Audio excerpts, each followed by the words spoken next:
doing then. Okay then. We've started recording now, Councillor Hawkins.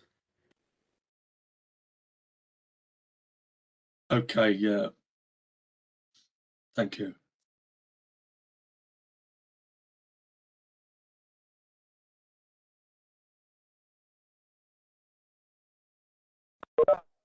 Okay, thank you, and welcome everybody for this is a session of the Environment and Infrastructure portfolio for this evening. Before we start, I need to mention during the COVID-19 pandemic, virtual decision sessions of the cabinet portfolios are taking place. May I remind everybody present that this meeting will be broadcast live via the internet and the record will be archived for future viewings. The participants of this meeting will be the councillors concerned, the officers advising me, and those who have requested to make a deputation. May I remind officers and members participating that during the meeting all participants are in control of their own microphones, which must remain on mute until you are invited. And we try to unmute when we are I do speak. There will now be it's not a roll call. I'm Councillor Ken Hawkins, the cabinet member. We have Councillor Tim Hodson here and Councillor Catherine Thomas. There's officers and spokespeople, and we are expecting Councillor Brain at some point. So over to you, Joe. Do we have any apologies? We've only received one from Councillor Cole, who is supposed to be substituted by Councillor Brain, but he's not here at the moment. Okay, so we carry on. Any declarations of pecuniary or conflicts of interest? None. We do have a guest speaker in Fiona, and also we have Transport for West Midlands with us.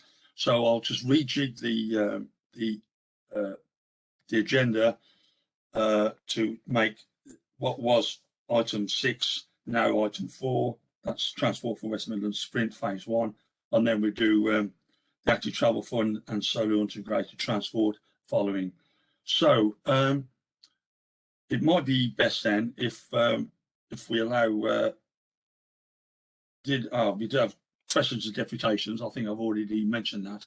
We have one from for Fiona Paget, and we don't have any more, do we, Joe?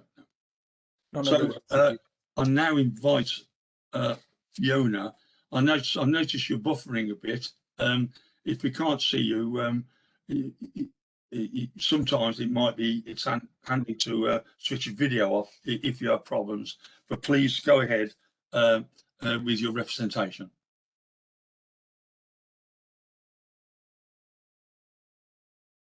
Did you get that, Fiona?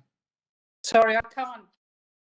No, I didn't. You keep on buffering. I hear about one word. Yeah, well, no, notice you're buffering actually. But if you want to carry on with your representation now. Okay.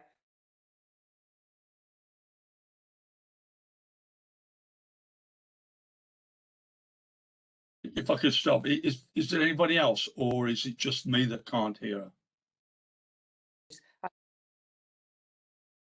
Oh. Is it just me that can't hear, or is it just me as well? Else? No, can't hear again. Okay, Fiona, can I ask you then to if you turn off your video and just speak, that might help the situation.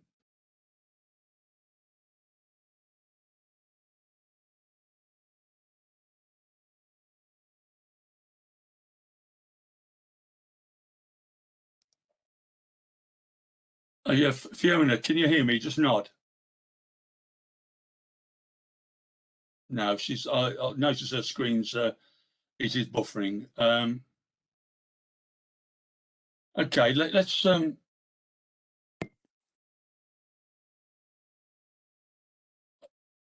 don't know whether Catherine, Councillor Thomas, do you know what Fiona Paget was going to mention, and whether you can say it on her behalf? I've just forwarded it to Joe, but I can read it out if you want me to. Please, that's the most democratic way. So if you can do that, please, on behalf of Fiona. Let me please. Thank you. just give me a sec. I've got to open up something on some slightly different IT so that I can see what I'm doing.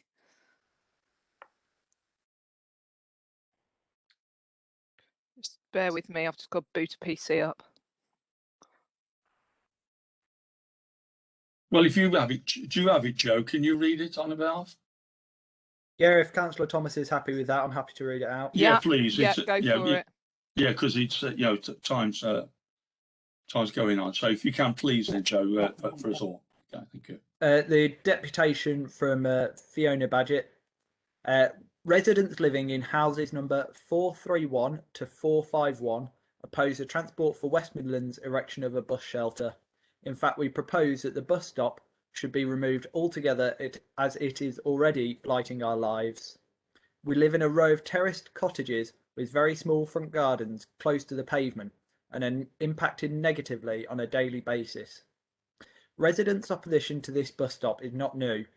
10 years ago, residents campaigned to remove the bus stop and shelter as it was constantly being vandalised by youths. Our campaign was partially successful, managing to get the shelter removed, but not the stop. The bus stop is predominantly used by Land Rover workers. When the matter of antisocial behaviour from employees congregating at this stop at the end of shift was raised a couple of years ago, a new bus shelter was erected within the Jaguar Land Rover entrance area. However, the bus currently only stops here in very early in the morning. We would like Transport for West Midlands to use a JLR entrance stop as the regular stop for every service.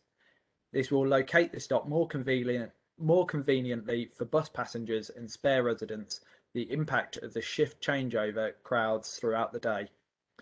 We oppose the erection of a new bus shelter for the following reasons. Frontage of cottages very near to proposed shelter. Residents with children state that the crowds scare the children and the obscene language overheard is not appropriate. Accident hazard. Currently, if a number of JLR workers congregate at the bus stop, it is impossible to see the oncoming traffic when exiting the access road beyond the cottages. If a bus shelter is built, all view will be obscured completely. This is a road traffic accident waiting to happen. The proximity of the bus stop to the houses mean the light pollution impact of the stop will be far greater than at most stops. Building a shelter may encourage more JLR workers to use the bus, which will increase both the issues they are creating with regards to noise and antisocial behaviour. Green space will be impacted, both practically and visually. The close proximity of the shelter to the houses mean that it will dominate the view for the front of the properties located behind it. Residents would like to be able to enjoy Solihull Council's Wildlife Ways project, which will be hidden from view. We have a right to privacy. Currently, those waiting at the bus stop stare into our homes. This will not change. We are also concerned that the cameras on the bus stop, due to the proximity, may capture all our comings and goings, which we perceive as an invasion of our privacy. Vandalisation will start again as youths will congregate in the bus shelter. Youths already congregate on the corner of the access road and Rodney Road, breaking bottles and causing noise. By dominating the view out of the front of our houses, the bus shelter makes our homes less desirable, impacting our ability to sell and their value. We have also monitored usage of this bus stop. As mentioned before, it is rarely used by anyone other than JLR workers. Outside shift change, most buses go past empty. This means that we don't believe relocating the bus stop to the JLR entranceway will adversely affect bus passenger numbers from this location and may actually increase them by locating the stop more attractively and more conveniently. As residents of Solihull, for once, can our needs be at the forefront and not those of West Midlands Transport and JLR? And that ends the statement. Okay, thank you very much for that, Joe. It was a very clear and concise presentation on behalf of Fiona, and I thank you for that. I think Jason, who's going to lead on this first? Is it one of our officers, or is it going to be TFWM. It's me to introduce cabinet member. Okay, carry on. And if somebody can address where they can the issues that Fiona has raised. Thank you. Thank you. So today we brought a report providing an update on the development and design of phase 1 of the Transport for West Midlands Sprint project. We're seeking approval to progress to construction of the Solihull aspects of the A45 to Solihull Town Centre and Birmingham Airport scheme. I'll now hand you over to our colleagues from Transport West Midlands, Jason and Sandeep, who are in for a presentation outlining what's in the report today. Thank you.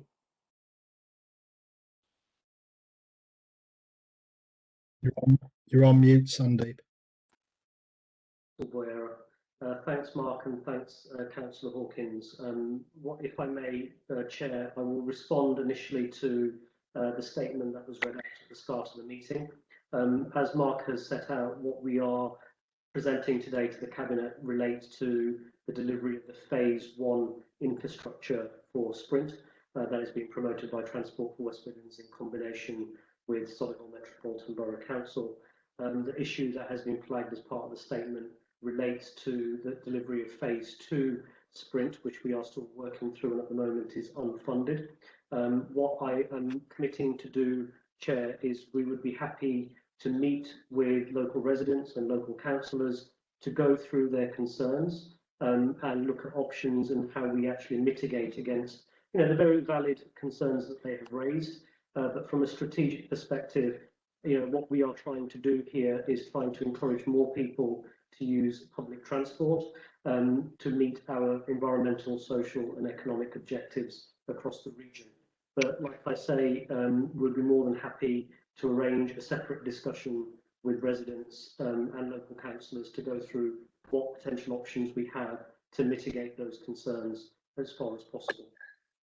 I hope that is acceptable as a way forward, and then I will hand over to Jason to go through the proposals for phase 1 that we are presenting to Cabinet today. If I could just jump in there, thank you, Sandeep. That's you know, I know it's not my ward, but I'll be heartened as a ward member for that. Obviously, I don't expect you to give a date and time now, but obviously sooner rather than later, on behalf of residents and ward members, please. We will commit to do that. Okay, thank you. Then carry on, please.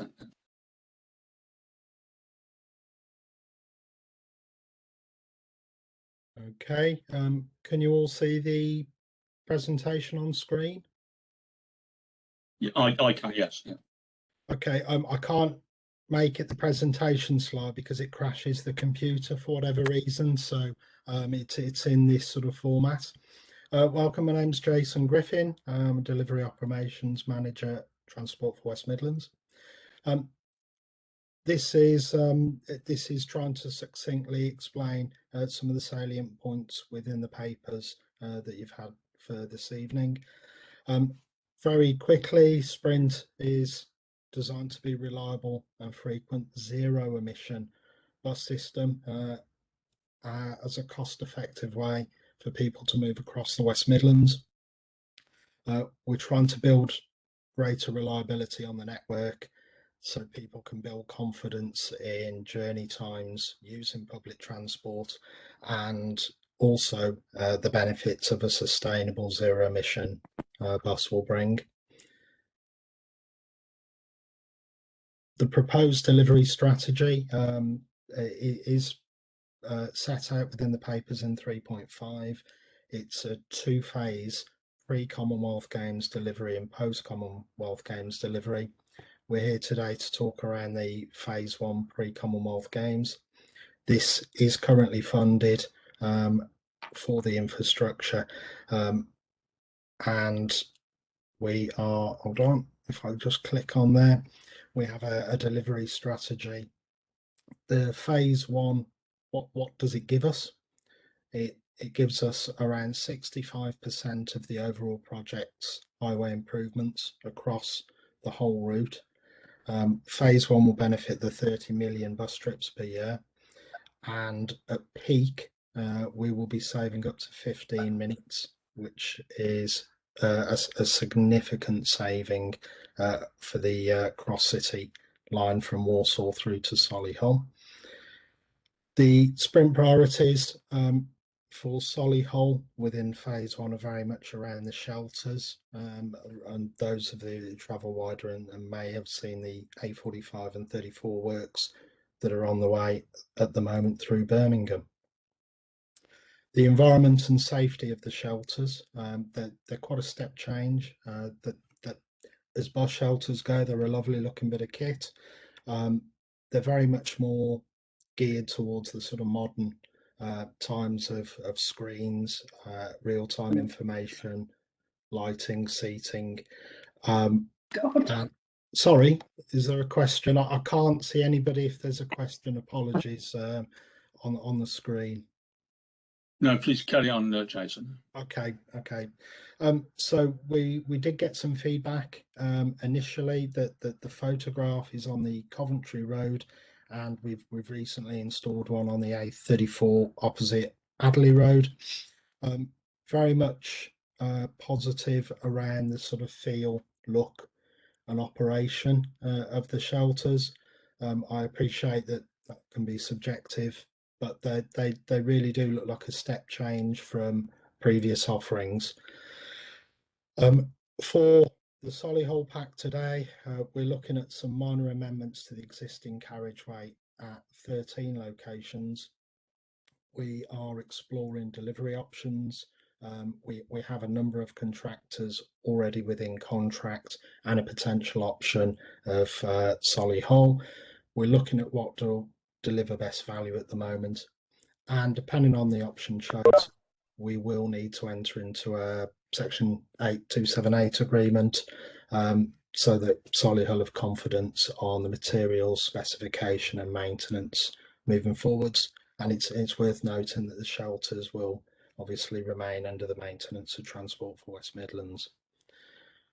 For phase one, for the prep works, subject to this decision, of course, we're looking at bringing in our contractors to start the utility works. We've got a number of utility moves required so that we can put the foundations in for the shelters. It will allow us greater confidence once we get this, or hopefully get the decision today, so that we can meet the requirements not only of Sprint but with the EP scheme and the timescales set within that. Move on to the next slide. The sites are listed here for what you might want to know following the representation, just so we're crystal clear.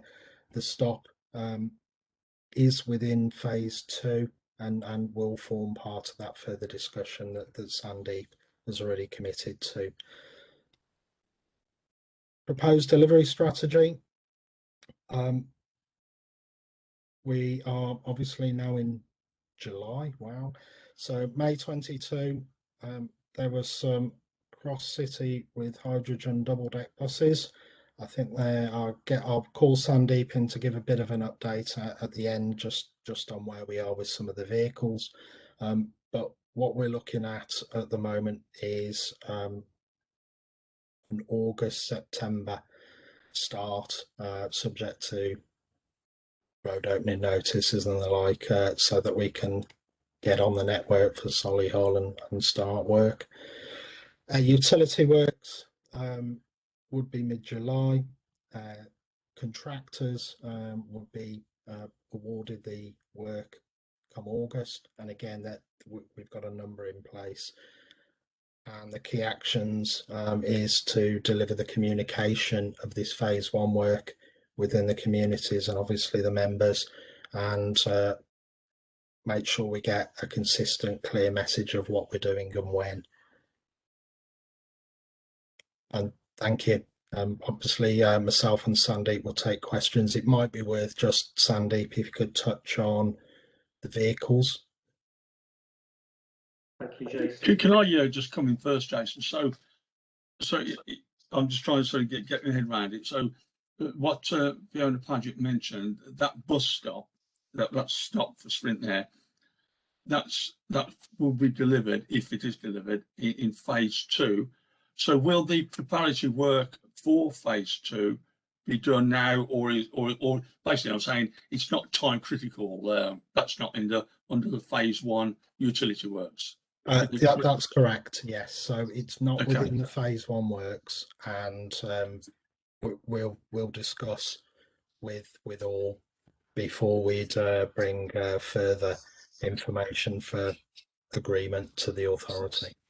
Okay, thank you. Because I was quite reading, I do know that area, so that there will be issues, but obviously that can be taken outside the meeting, and it's not time critical for now. Thank you. I don't know how to stop presenting. Apologies. I'm trying to sort that. The button at the bottom of your screen. I think Sandy was going to conclude. I think then we'll take questions from members. So just a quick comment around the actual vehicles and the vehicle strategy that we're currently working through as part of our enhanced partnership scheme across the West Midlands. So there from the outset has been a commitment for zero emission vehicles for sprint operations, even in the early stages prior to articulated vehicles being delivered along the routes. The original sprint proposals from about 18 months ago did mention hybrid vehicles. But given where we are with various air quality problems and objectives around carbon reduction, we are moving, or have moved and made that commitment very clearly, that sprint services and sprint routes will be operated with zero emission vehicles from the outset, so from May 2022. Okay, thank you. I've asked the members. I've got a question from Councillor Thomas, but I notice Councillor Marcus Brain has joined the welcome, Marcus. We haven't gone through the agenda so quickly. We've taken agenda item 6 first. Councillor Thomas. Okay. First of all, obviously, thank you to everyone for listening to the concerns that Fiona raised. If you're not familiar, those cottages really are extremely close, and there really is quite a large gathering of JLR workers outside there at shift times. So I can totally relate to the issue that she's raised, and obviously thank you very much for agreeing to look into this and have a meeting and further discussion with the residents. But there has been a long history on that. It has, as Fiona said, gone on for 10 years.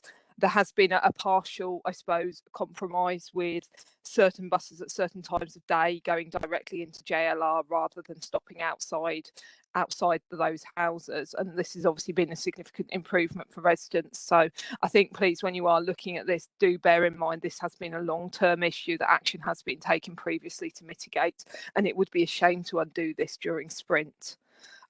Just moving on, 2 questions from me. One regarding bus shelters. About as a litter picker, I'm really disappointed there's no bin in the bus shelter, because the amount of times I want to raise requests for bins to put them by bus stops, because you get fed up of picking up litter left by bus passengers.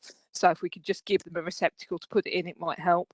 And again, I think a lot of the feedback in the survey talks about how many people would actually like to cycle to use the sprint bus. But yet again, we're not providing cycle parking. So again, if that's something we could incorporate into the standard design of the bus shelter or next to the bus shelter, I think that would be worthwhile. Other concern raised, and I did ask a question about this, is just around the bus stops either side of Ullery's Road, with that junction being, I think, number 2 black spot or number 1 black spot for accidents in Solihull. There's obviously works being done to improve that, and I am obviously concerned about having extended bus shelters either side of that junction, blocking impact on traffic, and just making sure that those 2 schemes are integrated into one, so that the bus shelters don't add to the accident problem or cause further traffic congestion along what can be a highly congested route, especially around JLR shift times in and out. Thank you. Okay, thank you. Sandeep or officers, do you wish to just respond to that? Thanks. I'll come in first, Cabinet Member. Thank you, Councillor Thomas. Just on the bins themselves, we can happy to commit to speaking to the public realm team. They're responsible for obviously collecting litter and bins around the borough. It's not Transport for West Midlands. So we can take that one and we can speak to them and look at the locations of the bus stops and look at the locations where the bins could potentially go. Around the cycle infrastructure, I'll leave the integrated cycle hub to my colleagues at TFWM. But we have been working with them around the phase 2 designs already and some of the prelim. And we've had a commitment from them around the Load Lane corridor about improving cycling infrastructure as part of phase 2 works. So that's something that we will be looking into quite considerably. And the last one, can I just pass over to my colleague Paresh, who around about the scheme and Ullery's Road? Yep, so Cabinet Member Councillor Thomas, we've looked into that and share some of those concerns, and we've fed that back to TFWM. With regards to the overall scheme, the bus stop currently exists. It's in that position. That's exactly where the sprint stop is also going. But I think there is some further work to engage with TFW on just to make sure that we're satisfied that that is the right location for that stop.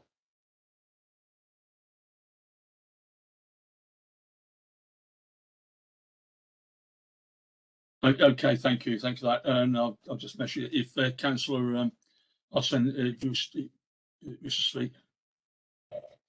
Thanks very much, Cabinet Member, and just really briefly to come in on this, it's not in my patch, but I think Sprint is a really good project, and you can see from the visuals, the vehicles look very much like a tram.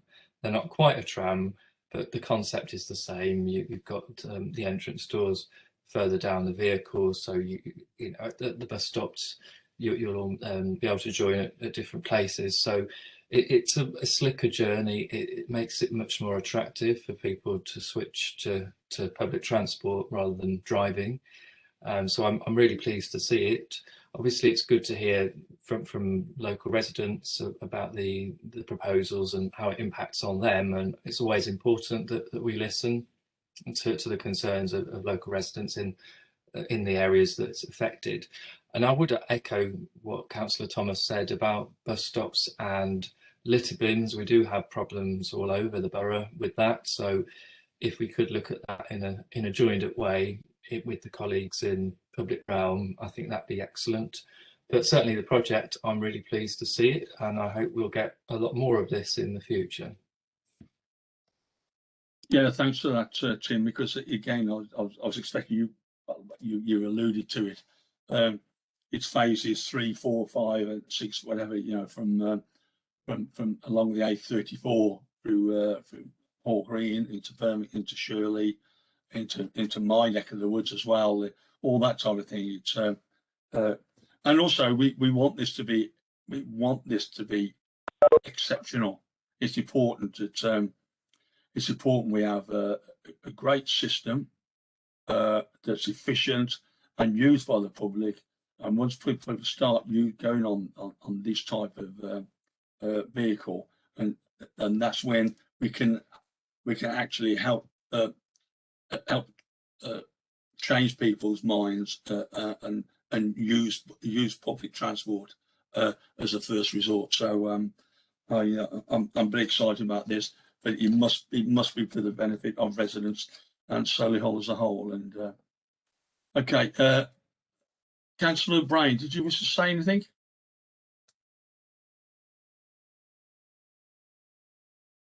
I can't. I've had no response there.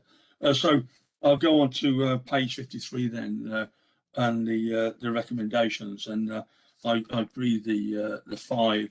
I'll paraphrase them. Approve the construction of phase 1 of the A45 Birmingham to Solihull Sprint scheme. B, approve the highway infrastructure entering into delivery agreement with TFWM for delivery of Sprint phase 1 in Solihull. C, agree to delegate decisions of phase 1 construction delivery model to the head of highway infrastructure. Approve commencement of preparatory utility diversion works for phase 1 ahead of the TRO process, and note progress and resolution of the outstanding technical matters for phase 1. That's in appendix 1. And I think I've covered them. No, thank you very much. I don't know whether Fiona's still on there. But thank you very much, and if you can, Catherine, pass on our thanks for that representation.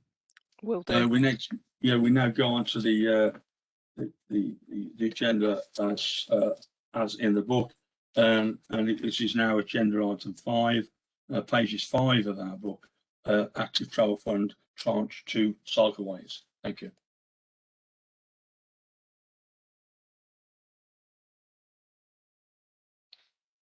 Thank you, Cabinet Member. I've got a presentation which I'll endeavour to share with you.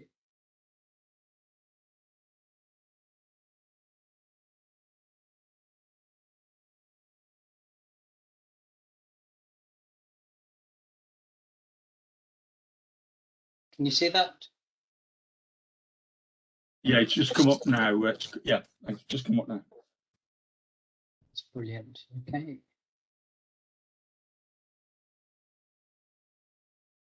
So in terms of the what we're asking is to provide an update on the outcome of the design and consultation stage of ATF Tranche 2 Cycleways project, and obviously to seek approval for the progression of the construction of the 3 routes and an area-wide cycle parking scheme.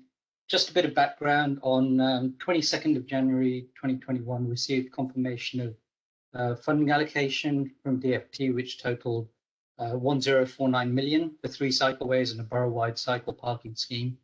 Within this, SMBC has allocated 208,000 of match funding to Meridenta to Millicent's Wood Cycleway from available capital resources. The active travel fund consultation period ran from 22nd of February through till 22nd of March earlier this year. Quite successful. The consultation attracted 986 unique contributions, in addition to 38 written responses. In total, there were 2,174 visitors to the consultation website. Now, 65% of those respondents expressed support for the scheme proposals. The majority of users considered on balance that the proposals provided a safer environment for cyclists, which is around 30%. And also supported the health and well-being benefits cycling would offer at around 23%. So moving forward, that's the routes that were under consideration and went to consultation.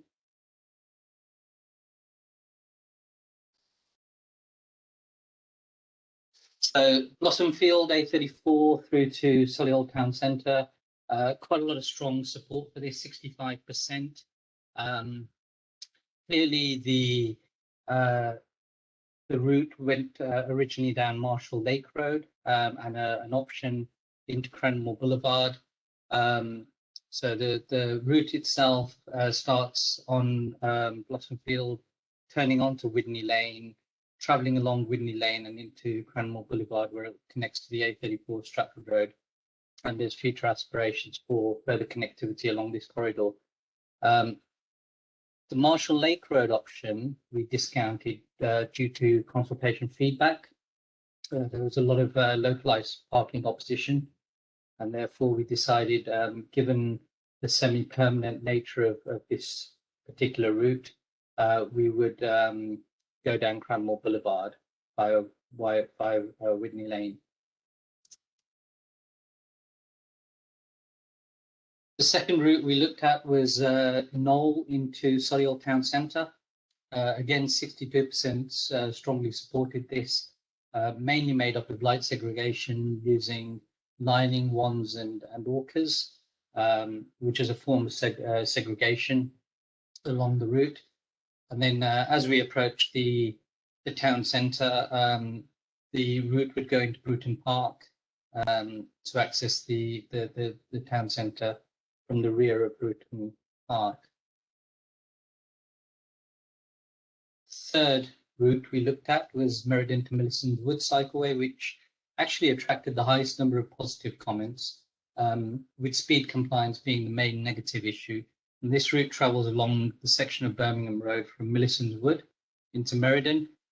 We are, however, considering how the route can be slightly further extended into the village, but obviously constrained by road widths, parking bays and available budget, which is constrained for the 3 routes that we're proposing.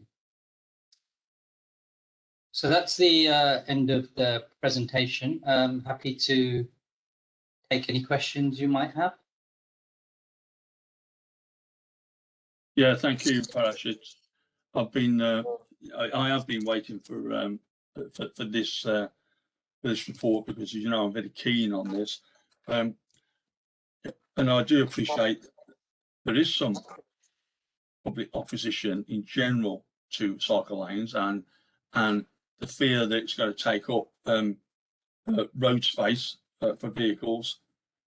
But as a start of a 10, you know, I think we need to say that we need to invest in dedicated cycle routes now. I'll come on to other comments later, but I do accept the understand the traversing of the route from the A34 along Cranmore Boulevard. I do accept that, and I do understand the reasons. I've got two from one from Councillor Thomas and then from Councillor Hodgson. So, Councillor Thomas.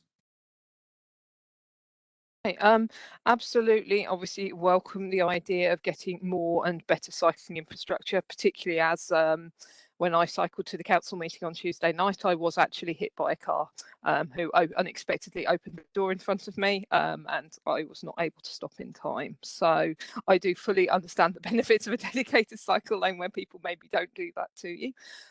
Just a couple of questions or issues or comments from me.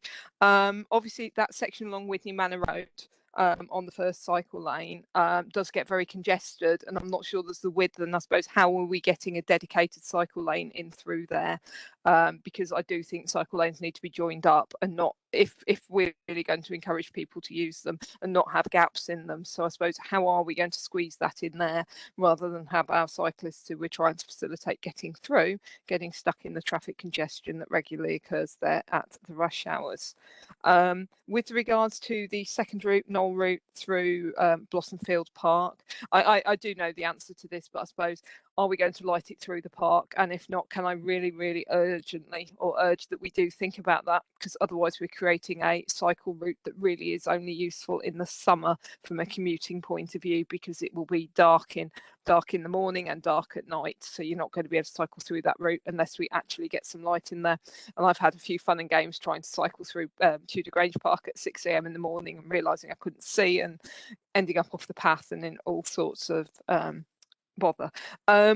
And the other thing I think I would say is just with regards to the Meridenta route, again, it's a shame that we've not been able to get that into the town centre and just get it the whole way through, because of, I suppose I'm not the biggest fan of just random sections of cycle routes. I like them when they go from place A to place B. So again, is there any possibility of getting that extended into Meridenta? So, thank you. Yeah, and I'm a keen cyclist. I wouldn't want to cycle from Meridenta into the town centre. But again, this is, I'll say it now actually, and I'll ask Councillor Hodgson to come in, because I think you might speak on all of the routes. It's important, even though they're sort of designated as temporary, but we need these, you know, we need this investment to work. It's got to be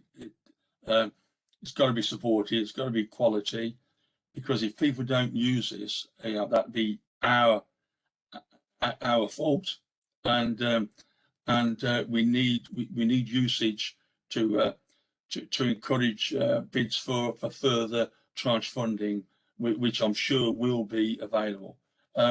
Councillor Hodgson, do you want to come in and then get officers to answer those questions generally? Thank you.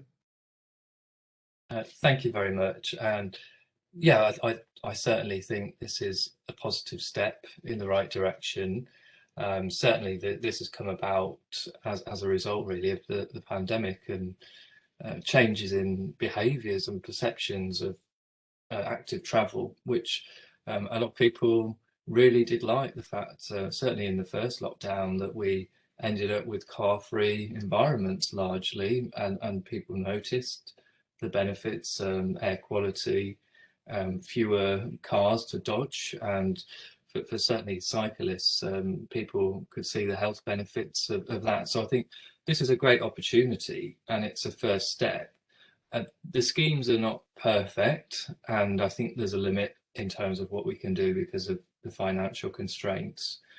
In terms of first of all, let's look at the route through Blossomfield and then Cranmore Boulevard.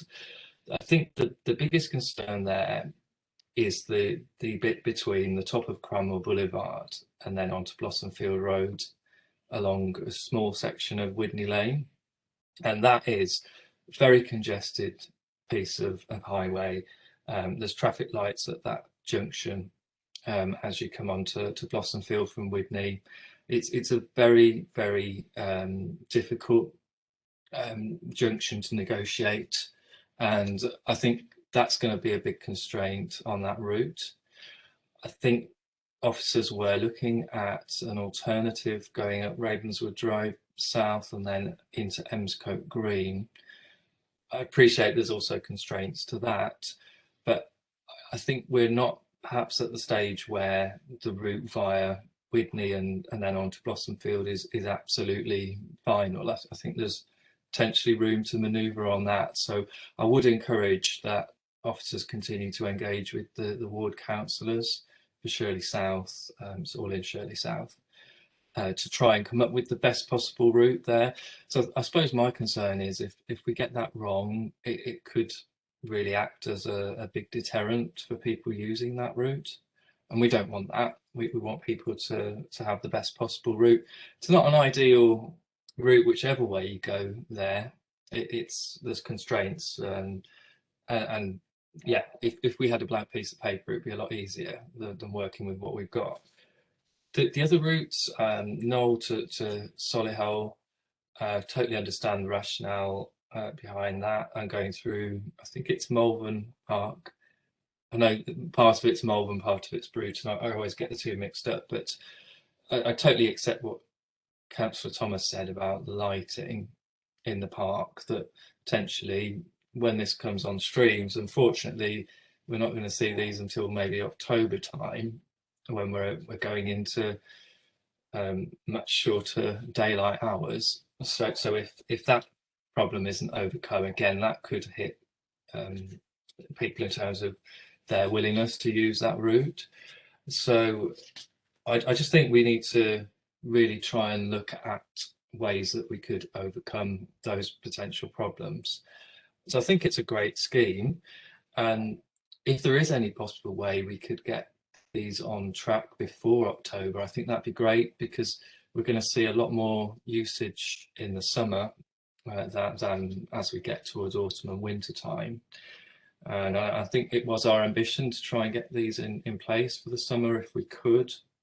And the other thing I was going to say is, once they are in place, what are we going to do to promote them and then monitor the effectiveness of these routes?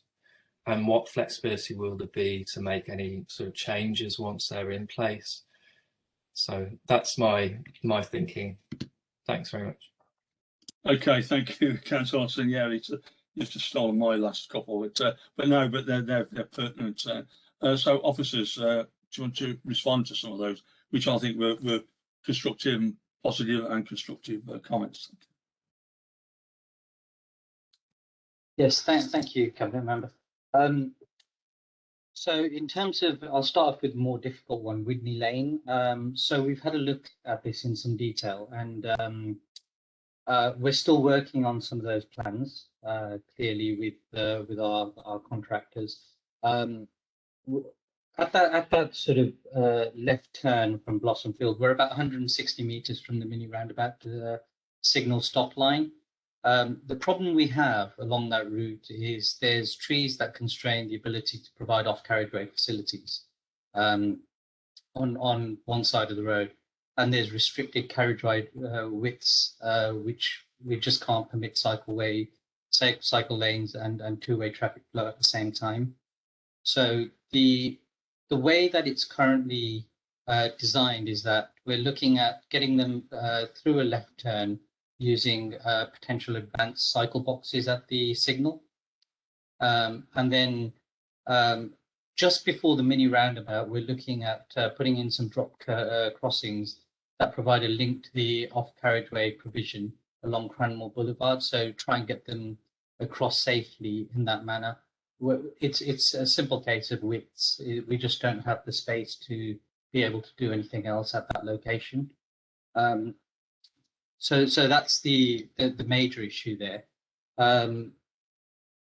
Councillor Hodgson, you picked up on the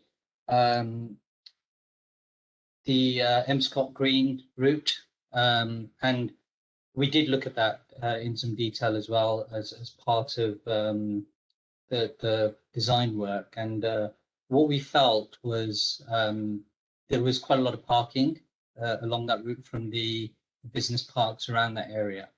And again, the widths of the carriageway there aren't great, especially with parked cars as well. That creates a much more difficult environment for cyclists to cycle along. And it's not the most direct route as well. So that was one of the reasons why we discounted that early on in the process. We can certainly look at it again in a bit more detail, but I'm just concerned about the constraints around funding, because we need to spend the money before March next year, and we need a program in place that actually delivers quite quickly, and then that's kind of driving most of our design work and the current program at this stage. So hopefully that answers your questions around Whitney Lane. Lighting in Bruton Park or Malvern Park. Yeah, again, we did look into this. It's a cost issue. Lighting is going to cost a lot of money, and we just don't have it within the constraints of our budget. We can look at different types of options, and I know previous options were looked at as part of wildlife ways, and again, there's a cost implication there, and we're right at the cusp in terms of budgetary constraints here. So happy to have another look at that and report back in due course. But like I say, there is budgetary constraints that we're working against here. And completely agree with the Meridenta town centre issue that Councillor Thomas raises. We are looking again at seeing how much further we can actually go, but we are constrained by the highway layout, parking bays and the like, which really requires some further funding to remove some of those obstacles to get some cycleways into that part of the village. What were the other points? So the promotion point that Councillor Hodge raises, yeah, absolutely, completely agree. There's no point in having lots of infrastructure if it's not promoted. You know, we've done some baseline surveys already. Those have happened in June. So we have some data on all of the routes around what the usage looks like right now. And that's going to be used as the sort of future baseline for monitoring and evaluation, sort of a year from implementation. The promoting element, certainly from sort of changing hearts and minds and behaviour through travel planning and promoting these routes is absolutely essential, and we'll certainly be looking into that with our transport planning and network management colleagues. So does that answer all of your questions? No, there's one final one. I think it's about monitoring usage. You know, about basically analysing the value of these. Yeah, so cycle counters went in, like I said, in June. We'll use those as a base, and then as soon as the implementation of the cycleway has happened, we'll do after monitoring to see what the usage is like now. If we certainly get the travel behavioural side right and the monitoring evaluation done after the interventions happen, we can then see what the impact is. Does cycling go up? And what's caused that to go up? Is it just simply by putting the infrastructure there, or you know, using behavioural sort of theory and travel planning? Has it had a significant increase? And that's going to be ultimately the success of the scheme. That's great. Thank you, Palash. And I was going to probably tie in now, on the eve of hopefully Mark Cavendish equaling the great Eddie Merckx's 35 wins on the tour tomorrow. So, but it's not really relevant because, this isn't about road cyclists. This isn't about speed cyclists. This, which again have a place to play, certainly in our borough with some great clubs. And this is about encouraging, the us people to use those, certainly on those 15-minute, 5-kilometre journeys to various places, whether it's work or college, schools, shops. So I'm very hopeful that these that these we are progressing with these, because the benefit of cycling is immense, both for health and for actually hopefully change people's minds and hearts and minds to use this rather than cars, certainly for short journeys. So I do welcome this, and I'll go on to the decisions on page 5 of our papers. I note the contents of the report related to the consultation undertaken in February and March of this year, and I approve the construction of the 3 cycleways proposed as part of the Tranche 2 Active Travel Programme. Thank you very much. We now go on to the final item, which is now agenda item 6, Solihull Integrated Transport Hub. And Officer, please lead. Thank you. Thank you, Cabinet Member. I haven't done a presentation, but I have a slide that I could put on that you could look at while I talk through the report that might be slightly more interesting for you all, if you just bear with me. Okay, thank you. We've had the papers and we've seen the designs as well. So I'll just pop this one on. Can everyone see that? It's a master plan of the scheme.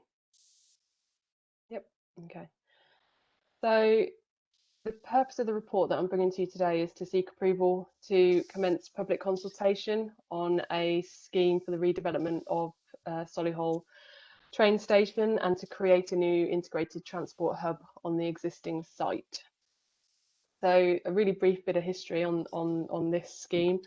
I think we've recognised for a number of years that we need to do some work at Solihull train station to ensure that it can accommodate forecast future growth. So the station is already at its or reaching its capacity for the amount of passengers that come through it, and we need to do something to make sure that that station remains fit for purpose into the future.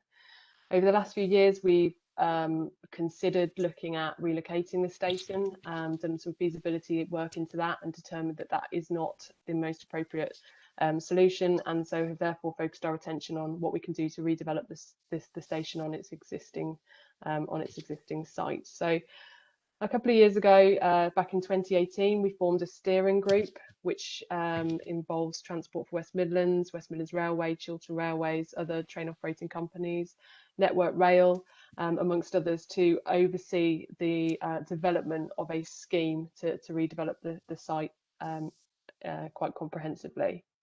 One of the first things that we did as part of that sort of setting up that steering group was to identify some scheme objectives, which I've set out in the report and I will highlight here because I think they're really key to understand what it is that we're trying to achieve with this project. So there's 5 objectives in total. The first one is about accommodating forecast growth, which I just mentioned, in passenger numbers up to 2050. And doing that whilst not precluding the opportunity to introduce tracking in the future and electrification of the line. It's also about providing a quick, safe and seamless interchange between multiple modes of transport. So it's not just about Solihull Station, it's about the public transport provision that use that site, so the taxis and the buses and bikes. So it's about making sure that people can move from one form of transport to another form of transport really easily, intuitively and safely. It's an opportunity for us to create a station and an interchange that provides a really strong sense of place and a clear sense of arrival, which we feel perhaps is lacking with a town like Solihull with the reputation it has, the quality of offer that it has. I think people would perhaps expect a little more of arriving at the station than perhaps we have at the moment. We need to create a station that responds to and facilitates the economic growth that we've anticipated in the Solihull Town Centre master plan. So this is a key site within that master plan, and it ties into all the plans that we have for the town centre. And then it's about the final objective is about making sure that we can try and improve the connectivity between the train station and the town centre. I think we've recognised for a while that whilst the distance isn't too great between the train station and the town centre, there's some fairly major infrastructure in between. So we need to do what we can on this scheme to address that. So moving on, so after setting those objectives, we then appointed some consultants, Mott MacDonald and some architects, Hawkins Brown, to work with us on this scheme, and they've worked through the scheme in 3 stages. So they looked at a sort of a long list of every possible option that we could consider for the redevelopment of the station. We then narrowed that down to a short list of 3 options, and then we identified a preferred option, which is what I'm presenting today. So just to talk you through what the key features of that preferred option are, and you can probably pick them out of the image that I'm sharing on the screen as well as I talk through them. So just to start with, I think the key feature and one of the big strengths of this scheme and why it was sort of selected as the preferred option from the short list of 3 is the ability to create 3 zones. So it sees the creation of a new station building much bigger than the existing station building, but in the same location. It then allows us to divide the site into 2, so that you have to the north of the station, you have a vehicle concentrated area, so where most of the buses and the taxis and the cars come, and then a southern area of the site where it's focused around pedestrian movements to make pedestrians feel safe and create a really nice public realm, relaxing, quiet space for people who are coming on and off the trains. So that's sort of in terms of the master plan, the thinking behind that. There's been a real focus on that public realm area to the south to make sure that it allows real intuitive access, so that you walk out of the train station and you just know which way you're walking to get to the town centre, because that's one of the key things that we think perhaps we're missing at the moment. So this real flow, this feeling that you could walk and be on your phone and just sort of follow the route into the town centre. And then also, as you're coming from the town centre, that you'll be essentially walking up a pedestrian boulevard that feels very safe, surrounded by planting, and you'd be welcomed by the entrance to the station in front of you. What they've looked to do is create a new station building that is much more generous in its internal space, so that it's got much more space for ticketing facilities, for public toilets, and then also commercial spaces as well. So it's really key to focus on the commercial spaces, that we've given really careful consideration as to what is appropriate, and we've looked at what other stations of similar size offer, and what is suitable for Solihull Station to be offering, so that it does not compete with the offer of the town centre. So it would largely be around kind of grab and go food, perhaps a florist or a little cafe, something like that. It's not a grand amount of retail offer or anything like that, but it's a vast improvement on what is currently on offer. It allows, one of the key things that it does is it allows people to be able to buy tickets either from ticket machines or from ticket offices without having to queue out into the street and face the elements of the weather and the rain and whatnot. So beyond the station building, a real key feature is the new widened underpass. So that's been a real challenge to capacity, is the narrowness of the underpass and the narrowness of the staircases taking you from the concourse or the station building up to the platform level.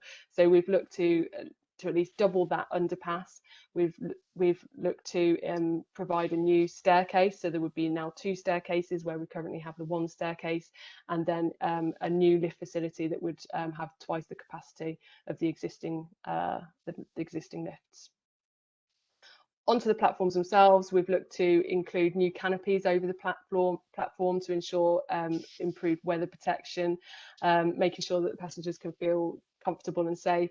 The arrangement with the stairs would mean that passengers would be naturally dispersed further along the platforms, which is a challenge at the moment. So they seem to sort of congregate at the top of the stairwell in the centre of the platforms. By improving the canopies and moving them further along the platforms, it encourages people to disperse while still being protected from the weather.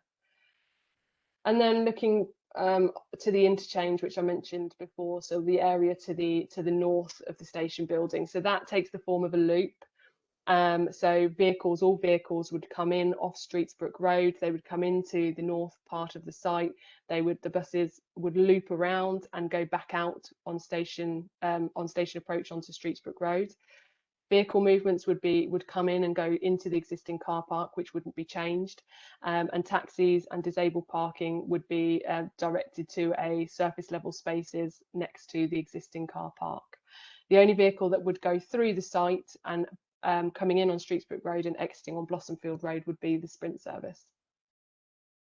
So then the final thing to mention about the preferred option is how sustainability has been at the core really of the design throughout. So it's been designed to be to reach BREEAM excellent, which would make it one of the few stations in the region that would achieve that.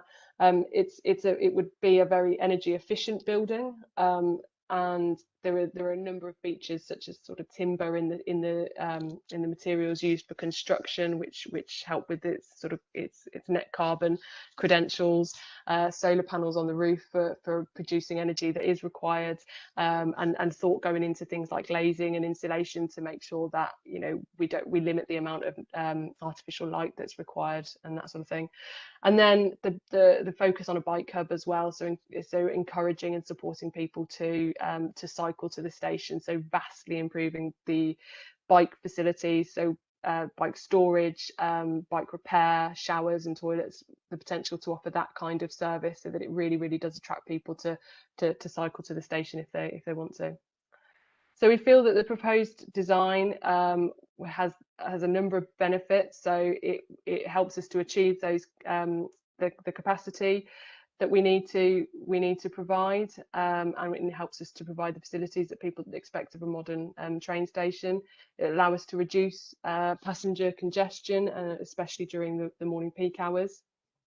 We feel like there's an opportunity to, in the design that we've come up with, to improve the biodiversity of the planting and the public realm space, so that we replace the green space that is lost with public realm and planting and green space that is of more value, and is more easily usable and more easy to enjoy in a nice kind of relaxed and quiet space.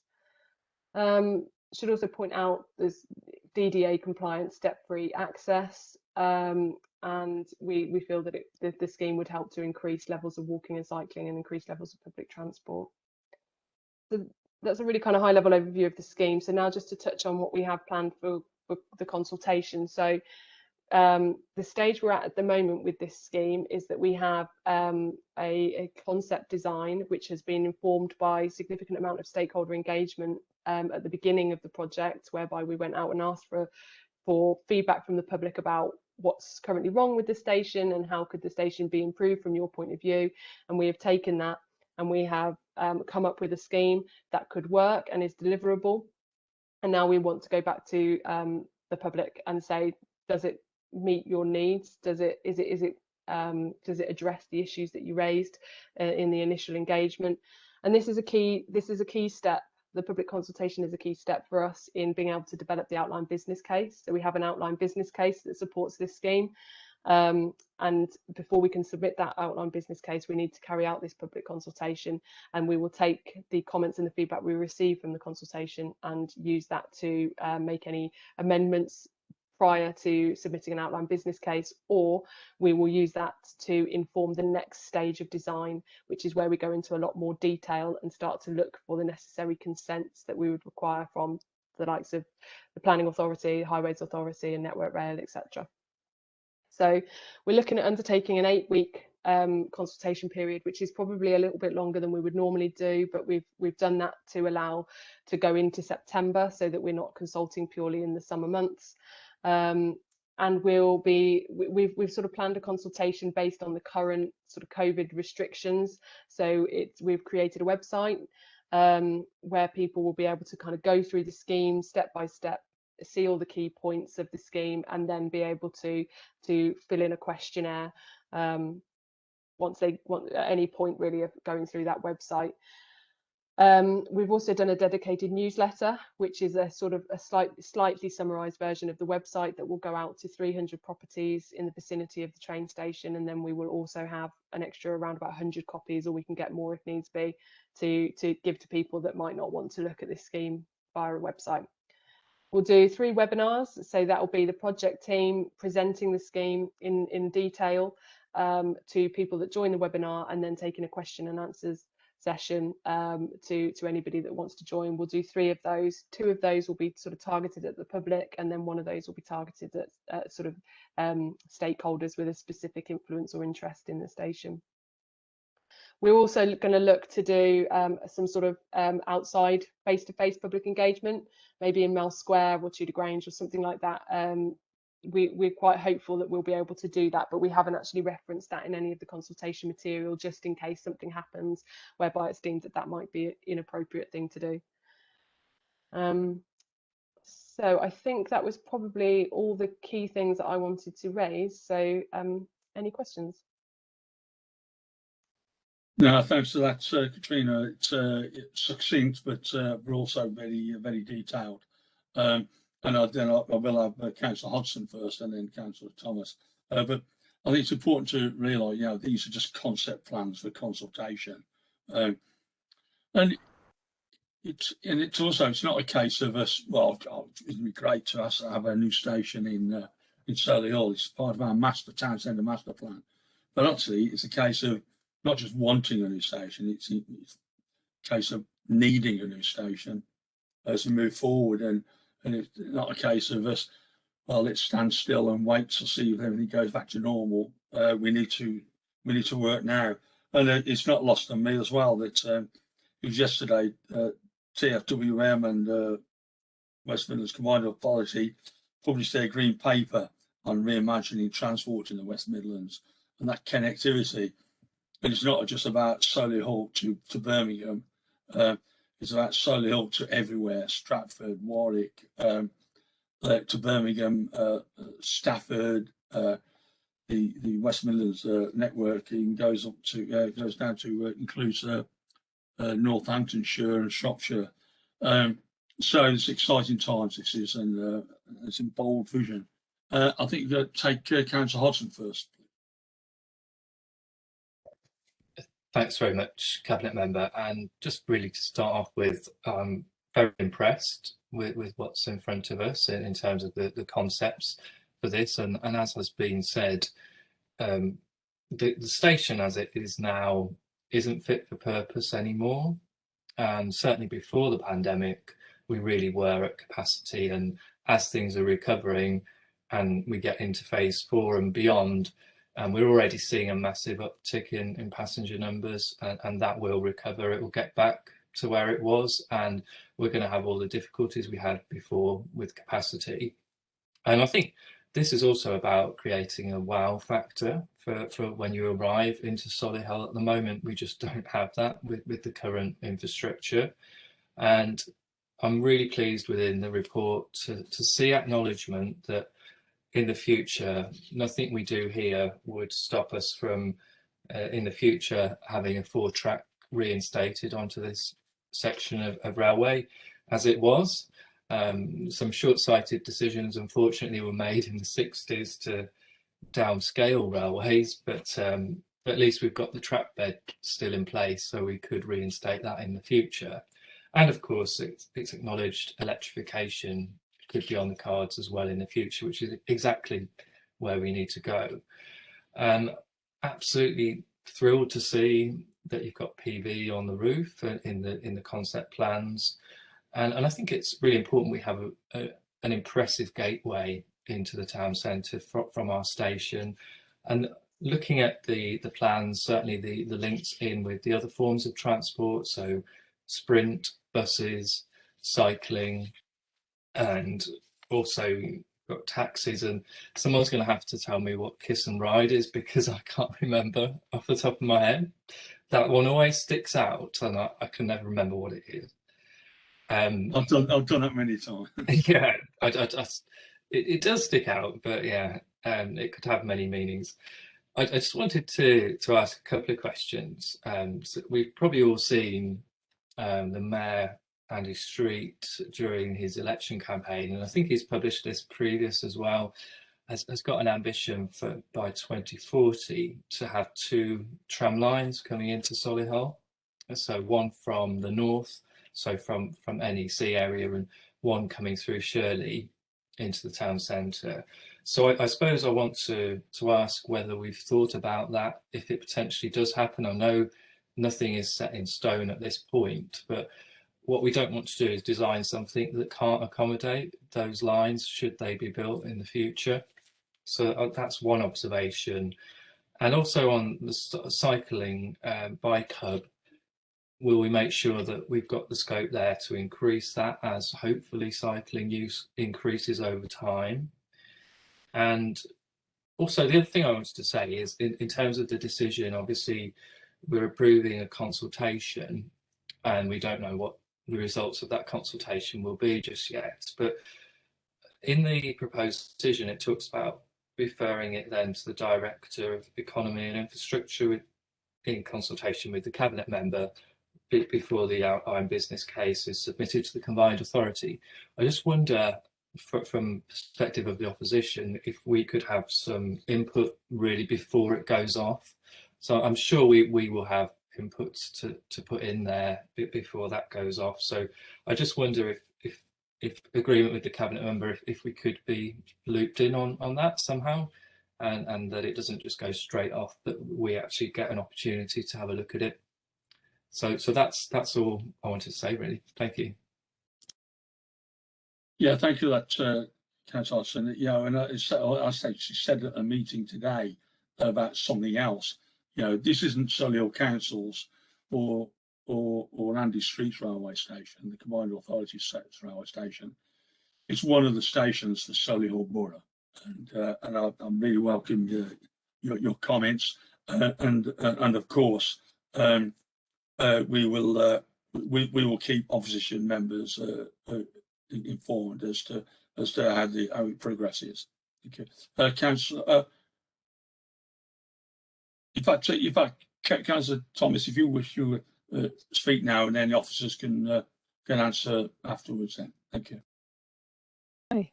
Well, I think when I kept hearing initially about the desire to rebuild Solihull Railway Station, I think I probably always questioned the need. But I think actually having gone through the papers in detail and asked, I think it was 27 questions I asked on the proposal, I've very much come round to, I think, both understanding the need and also being supportive of the plans.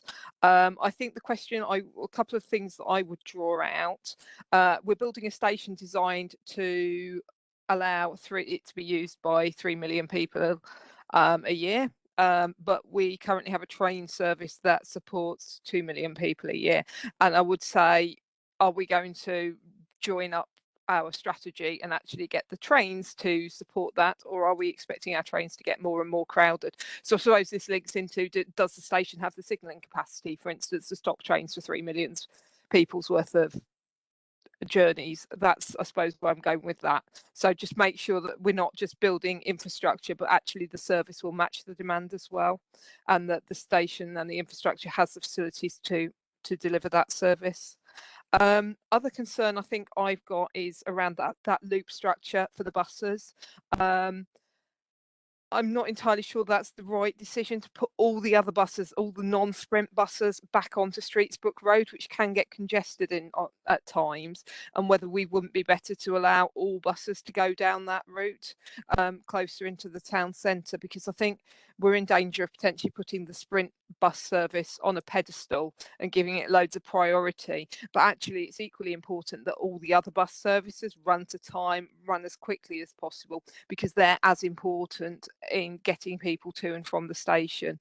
So I think that maybe just needs to, the impact of sending everything back down Streetsbrook Road, I think that really needs to be understood, and whether that is the right decision or whether it should allow the one-way outflow onto Blossomfield Road that we've got today for the other buses. Beyond that, one thing that I saw when I went to Stratford upon Avon station recently is that coming out of the station on the pavement, they've got painted like a number of murals or mosaics highlighting some of the key events or key facts around Stratford upon Avon. And certainly if you come to visit as a tourist, it's actually really quite engaging just walking along this pavement as you go into the town centre and learning about the town that you're going into. So I think if we could do, and I know our history isn't quite as illustrious as Stratford upon Avon, but I think if we could do something along those lines, I think that would really maybe bring it alive to visitors, non-normal customers coming to Solihull, give them something to engage on that walk into the town centre, and possibly also give them a deeper understanding of what the town stands for and its history and why it is what it is. So thank you. Okay, thank you, Catherine. Again, I've got to say, I just want to see your comments. Probably our contributions towards the consultation and they're worthwhile as well in relation to the buses. And I know the leader, we're so keen on the public realm. I could say that if you go to Stratford, well, you need something to do on the route from the station to the town centre. But I've been to places, I haven't seen them myself, but I've been to places where they have that type of thing, and what I see, even though it's not in detail here, what I see is the need really to, as Councillor Hodgson said about wow, we don't have the wow factor, but we can get that with all that sort of public realm additions and things like that. It's and Councillor also makes a very valid point, really the trams, possible trams, but also I think it's in relation to the capacity. Hopefully, the plan is that once High Speed 2's up and running, the capacity for the Chiltern line and on the local lines will hopefully develop those the need for that third and fourth platform. But that's in theory, so it's important we make this work. Officer Katrina, do you want to respond to the comments? Thank you. Yep, sure. So I think I've noted them all down, so I'll try and do them one by one. I'll start by handing over to Walt for the tram question, and then I think I can probably, between myself and Hannah, pick up the rest of them. So did you want to say something about the tram, Walt?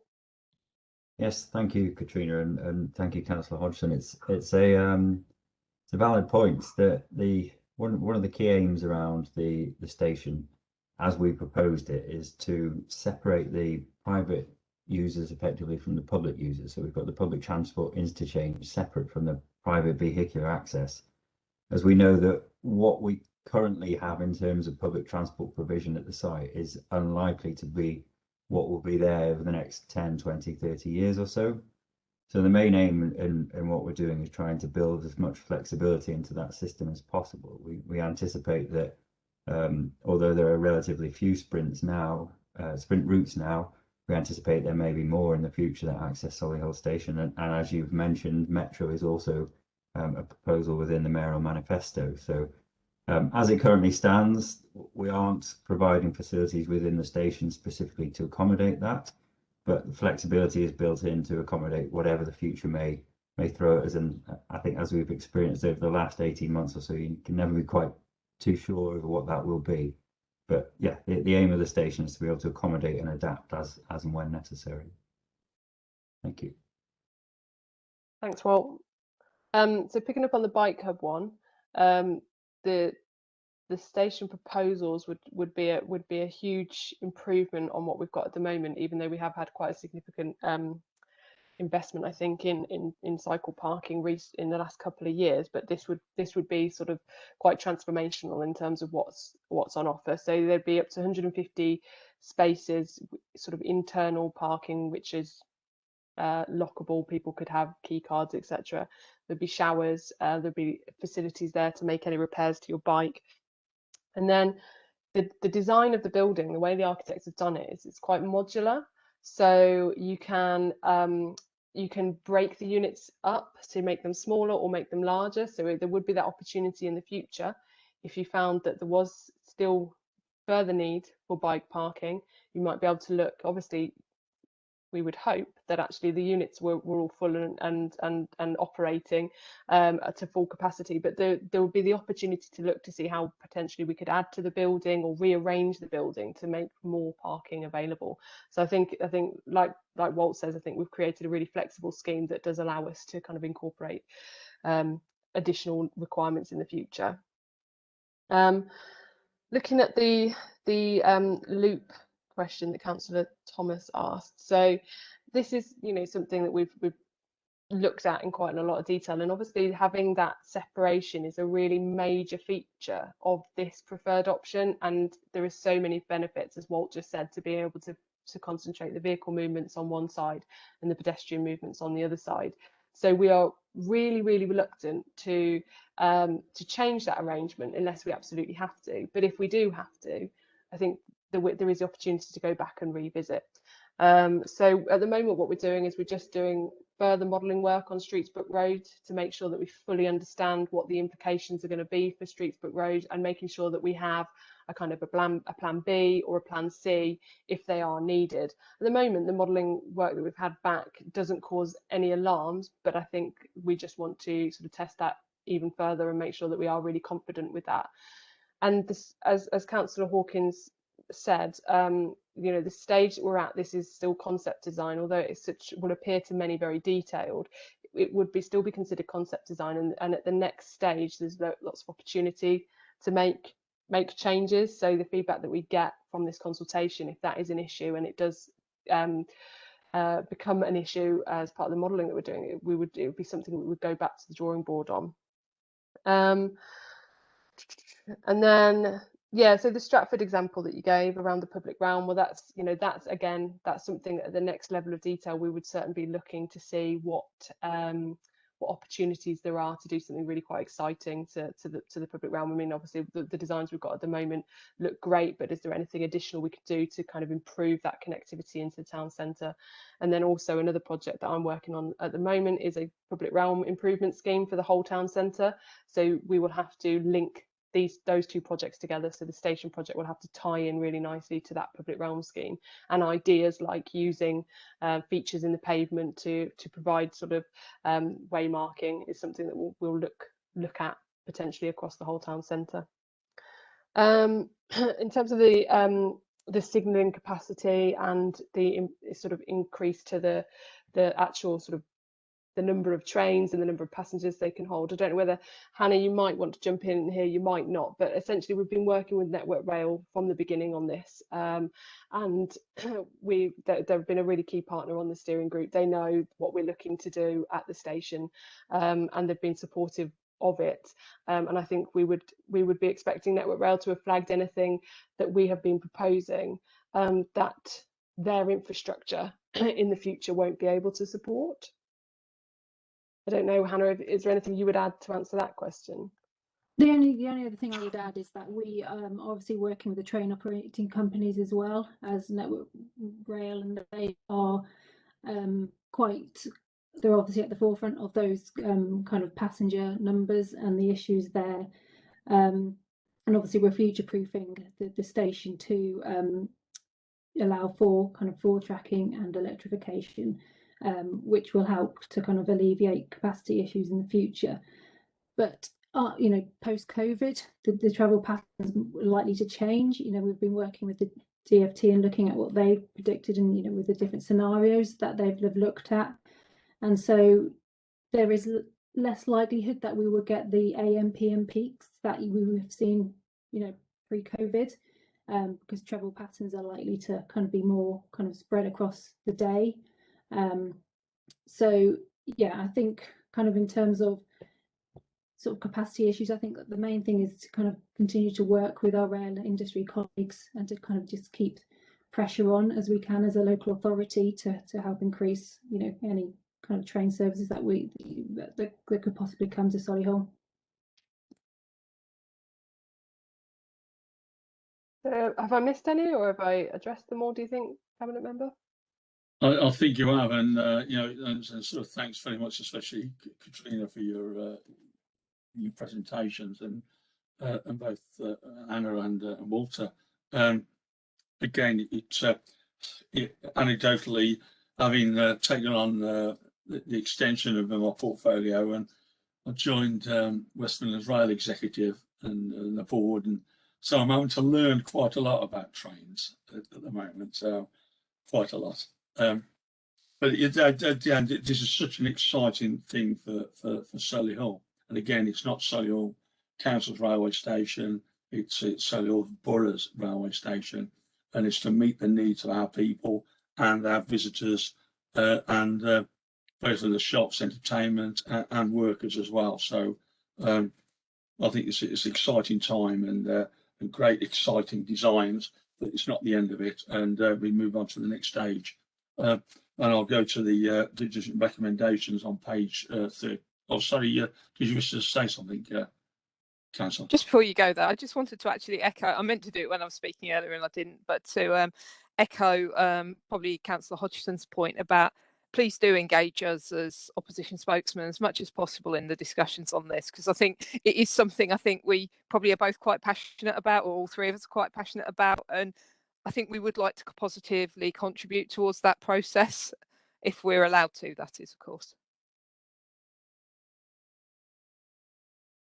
Exactly, and I'm quite conscious that Councillor Brain's on here, and it's really we haven't even sort of reflected on connectivity with the north of the borough, but that is something which, you know, we want from Sprint and beyond as well. Okay, I don't think the railway will do it straight away, but there are things that we can do to improve all that connectivity throughout the borough, and includes going to places like Hampton and beyond towards Meridenta. So I'll go on to the decisions on page 37. I approve the commencements of the consultation and really welcome this on the proposed Solihull integrated transport hub. That's Appendix B. And B, delegate authority to the Director of Economy and Infrastructure in consulting with my Cabinet portfolio, Environment and Infrastructure, to submit an outside business case to the West Midlands Combined Authority, subject to the successful outcome of the public consultation, and we commit to inform opposition spokespeople at the appropriate time. But I suspect this will probably be a whole cabinet issue as well eventually. There's one question, sorry, Katrina. I think it's got onto page 40. It's got the secure consent, sorry, 22-23.